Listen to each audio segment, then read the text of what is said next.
Hello' আজি পুনৰ মই ৰেচিপি লৈ আহিছো আপোনালোকৰ মাজলৈ।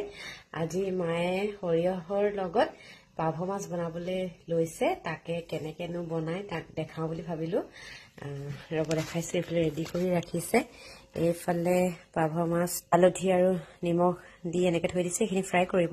আৰু এইফালে সৰিয়হ তিয়াই ৰাখিছে, আৰু এইফালে দুটা বিলাহী কাটি লৈছে, দুটা পিঁয়াজ, মান ধনিয়া পাত, আদা নহৰু আৰু জলকীয়া।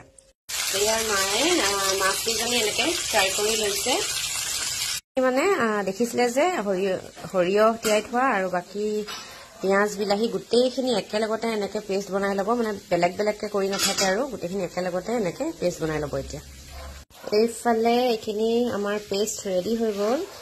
এইফালে গৰম তেলত মায়ে প্ৰথমতে পাঁচফোৰণ এনেকে দি দিছে আৰু জলকীয়া।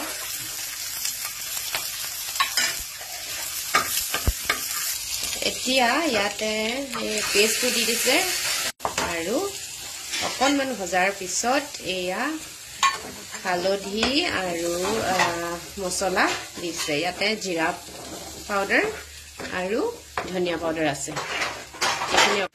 এইফালে ৰঙচুৱাকে ভজা হৈ গ'ল।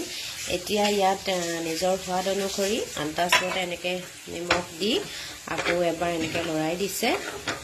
আৰু এইখিনিত এতিয়া নিজৰ জোখ অনুসৰি কিমানটো গ্ৰেভি কৰিব বিচাৰিছে সেইটো মতে এনেকে গৰম পানী দি দিব আৰু উতলিবলৈ দিব।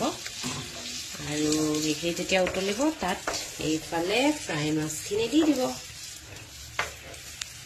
এতিয়া ইয়াত মাছ দি দিয়া হ'ল। এইখিনি অলপ দেৰি এনেকে উতলিবলৈ দি, বাকী কাৰণ চবটো সিজিয়ে আছে, মাছটো কাৰণ ফ্ৰাই কৰি থোৱা আছে।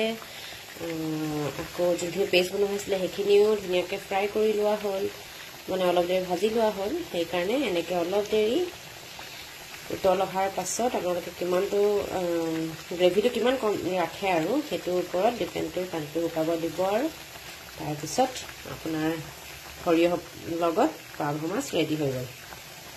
তো এইফালে আমাৰ মাছ ৰেডি হৈ গ'ল, সৰিয়হ বটাৰ লগত পাভ মাছ। আপোনালোকে যদি খোৱা নাই এনেকৈ এবাৰ ট্ৰাই কৰি চাবচোন, দেখিবলৈ কিন্তু বৰ ধুনীয়া হৈছে, খাবলৈও নিশ্চয় ভাল হ'ব বুলিয়ে ভাবিছো। ঠিক আছে, আপোনালোক সকলোকে অন্য এটা ভিডিঅ'ত লগ পাম, তেতিয়ালৈকে বাই বাই। আৰু যদি আপোনালোকে খাই কেনেকুৱা লাগিলে জনাব।